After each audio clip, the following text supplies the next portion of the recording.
Your pothos may still look healthy, but if every new leaf is getting smaller and those long trailing vines have almost stopped growing, there's a hidden reason many indoor gardeners never notice. Most people solve this by adding more fertilizer, but one common watering mistake can stop your pothos from making the most of those nutrients. So, I used just 1 cup of old aquarium water for 30 days to find out whether it could help restore healthier growth, or if this popular gardening tip is nothing more than a myth. By the end of the experiment, I discovered what was really holding my pothos back, and it's something you can easily avoid. If you've owned a pothos for a while, you've probably noticed that it doesn't always show problems right away. The leaves can stay green, giving the impression that everything is fine, while the plant is quietly slowing down. Maybe your vines aren't getting any longer. New leaves seem smaller than the older ones. The spaces between leaves become wider, making the plant look sparse instead of lush. In some cases, an older leaf turns yellow every now and then, even though you're watering on schedule. It's frustrating because you're doing what most care guides recommend. The plant gets watered. It has decent light.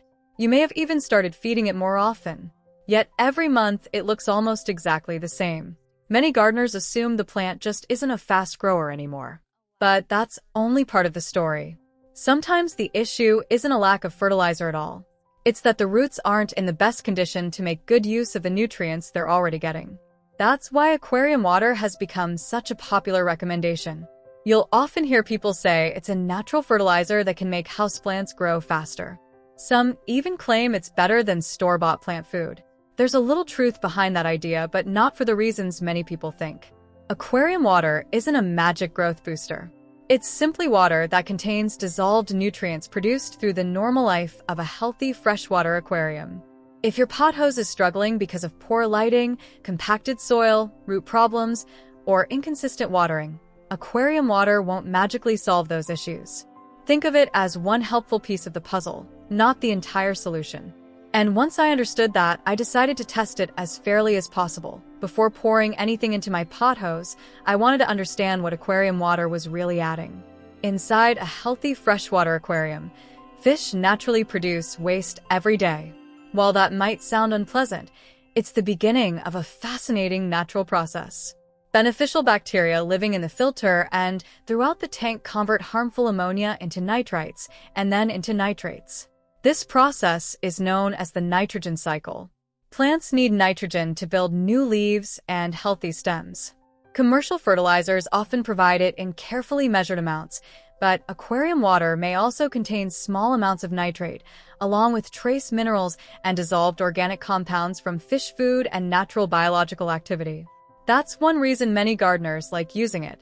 But here's where many online videos leave out an important detail. The nutrient levels in aquarium water can vary tremendously from one tank to another.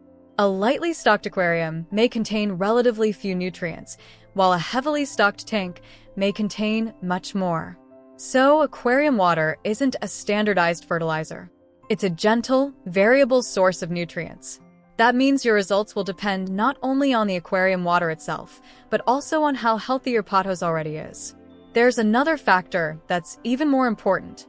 Healthy roots don't just need nutrients, they also need oxygen. When potting soil stays constantly wet, tiny air pockets disappear. Without enough oxygen, roots become less efficient at absorbing both water and nutrients. So, if aquarium water encourages someone to water more frequently than the plant needs, they may accidentally create the very problem they're trying to fix. Understanding that changed the way I approached this experiment. Rather than changing everything at once, I kept the rest of my plant care routine exactly the same. The pothose stayed in bright, indirect light near the same window. I didn't repot it. I didn't start using a stronger fertilizer. I wanted aquarium water to be the only meaningful change. The first step was making sure the water came from a healthy freshwater aquarium. That's an important distinction. Never use water from a saltwater tank. Even small amounts of salt can damage the roots of most common houseplants. I also avoided using water if the aquarium had recently been treated with medications, algae control products, or copper-based treatments. Those products are designed for aquarium care, not plant care. Next, I waited until the pothose genuinely needed watering. Rather than following the calendar, I checked the soil with my finger. When the top inch of the potting mix felt dry, it was time to water. That small habit alone prevents many common watering problems. Then I measured out 1 cup of aquarium water and slowly poured it around the surface of the soil, allowing the potting mix to absorb it evenly. I didn't flood the container. I didn't pour extra water, just in case. The goal wasn't to soak the roots. It was simply to replace part of a normal watering with aquarium water. Before you try this yourself, there's another reason many gardeners don't get the results they're hoping for. They assume every watering should be aquarium water. In reality, that's rarely necessary.